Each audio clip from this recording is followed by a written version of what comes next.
My stepdaughter called me dad for 15 years. Then her real father reappeared and she erased me overnight. Now that he's ghosted her again, she wants to reconnect, but I've already moved on. Hello Reddit I plus here. For 15 years I was dad.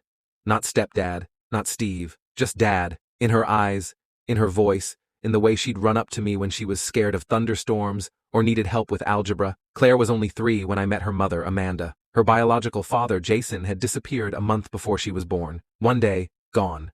No warning, no goodbye. Amanda was barely surviving, juggling 2 jobs and raising Claire on her own. When we got serious, I knew I wasn't just dating her. I was stepping into the biggest role of my life. And I took it seriously. I was the one who taught Claire how to ride a bike. I was there when she scraped her knee in 3rd grade and wouldn't let the nurse touch it until Dad came. I was the one who stayed up late helping her rehearse for her middle school play, drove her to swim meets, held her hand during doctor appointments, and even learned how to braid hair. Badly at first, but she didn't mind. By the time she was 10, she'd started introducing me as her dad to friends and teachers. Not a soul questioned it. I didn't need to be biologically related to love her. She was mine in every way that mattered. And then Jason came back. Claire had just turned 18. 1 week after her graduation party, where I gave a speech and everyone cried, including her, she got a message on social media from the man who'd walked away before she could say her first word. I was skeptical, of course. Amanda was livid. Where the hell was he when she had pneumonia? When she had panic attacks before tests? She yelled.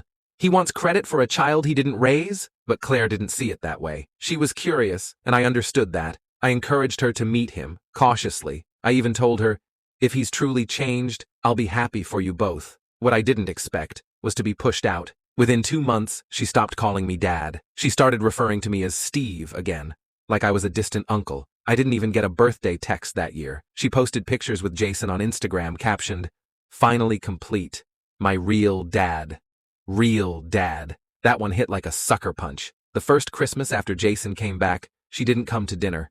She spent it with him and his new family, people she'd just met. Amanda tried to talk to her, pleaded with her not to erase the past 15 years. But Claire had made up her mind. It was like I'd never existed. Amanda and I weren't together anymore, but we were still close. We often cried about Claire over long calls that started with, "Did you hear what she posted now?" Amanda blamed herself. She'd spent years resenting Jason, and now Claire was seeing her bitterness as the only truth. But I didn't blame Amanda. I knew how easily a young adult can romanticize a fantasy when reality feels too complicated. 2 years went by. Silence. Until one afternoon, I got a call. Claire. I stared at the screen for what felt like an hour before I picked up. "Hi, Steve," she said, just like that, like nothing happened, like I hadn't been grieving the loss of her every day for 730 days. She told me Jason had ghosted her, stopped replying to texts, ignored her birthday, said he'd take her on a trip and never bought the tickets.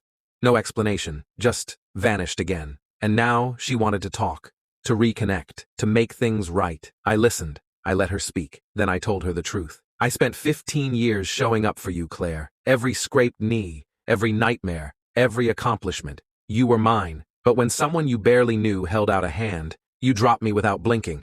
And now that he's gone again, you're reaching for me like I'm some backup battery. I'm not angry anymore.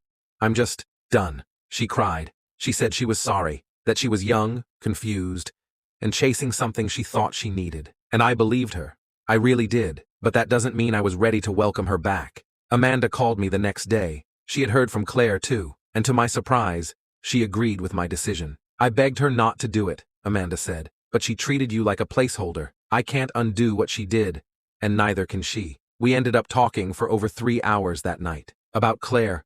About what it meant to parent someone who isn't yours and still lose them. About the grief we never processed because we thought she'd always come back, and everything would just snap back into place. She asked if I would consider going to therapy with her. Not as a couple, she clarified. Just as 2 people who lost a child we never thought we'd lose. And so we did. We're still going, actually. Every other Tuesday, we talk about forgiveness, about boundaries, about how parenting doesn't always come with closure. Sometimes you don't get the thank you.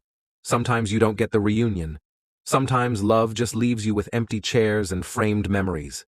As for Claire, she still reaches out. I reply sometimes, kind, but distant. She asked if she could call me dad again, and I said, not yet, because the title isn't just a word, it's a promise, one I never broke. Therapy was something I never thought I needed.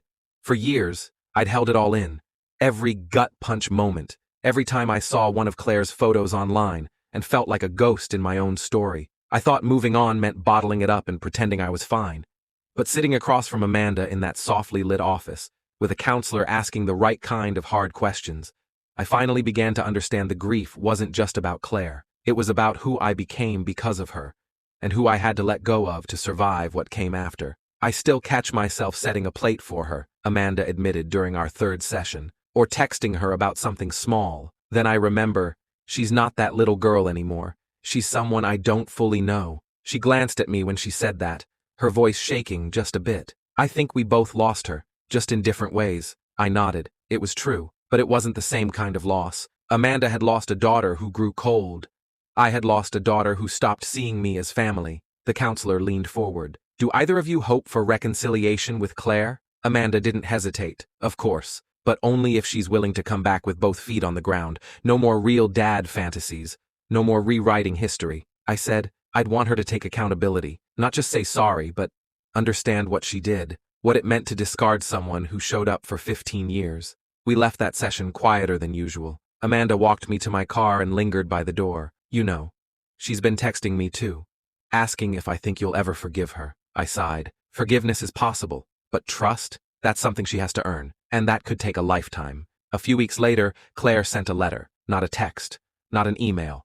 A real, handwritten letter, 3 pages long. She didn't ask for anything in it. She just told the truth. She talked about the guilt, about the excitement of finally meeting her biological father, and the blinding hope that maybe she wasn't abandoned. She wrote about how easy it was to fall into his charm, his promises, how the attention made her feel special in a way that was new and addictive, and how, little by little, she let that fantasy rewrite everything she thought she knew. She admitted she was ashamed of how she treated me, that she used my love as a safety net, assuming I'd always be there even if she stomped on it, that when Jason disappeared again, no explanation, no goodbye, she realized she didn't just lose him. She had already burned the bridge to the only father she'd ever truly had. She ended the letter with, "You were always my dad. I just forgot what that meant, and if I never earn your forgiveness, I want you to know that I understand why, but I'll still try." I cried after reading it, for a long time. I haven't responded yet, not because I'm punishing her, but because I want to make sure I answer from a place of clarity,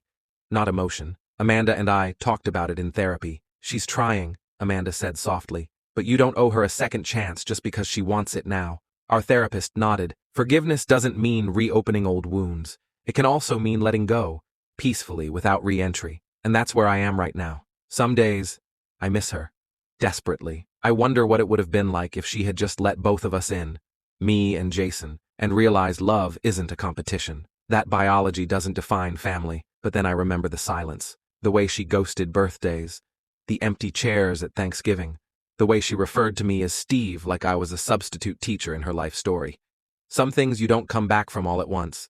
Amanda and I are no longer a couple and never will be again, but we've found something close to peace in each other, a shared understanding, an anchor in the aftermath. We both parented her.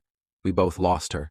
And now, we're both healing, one step at a time. Final scene. A few months later, I attend a local school's father-daughter science fair, not as a parent but as a mentor to a shy 9-year-old neighbor named Lily. Her dad passed away a few years ago, and her mom asked if I'd help with her baking soda volcano. As I knelt next to Lily, helping her pour the vinegar in and watching her face light up, something clicked inside me. That warmth, the pride, the joy, it was still there. Maybe I'd never be dad to Claire again, but that part of me wasn't dead. It was just waiting for the right place to belong again.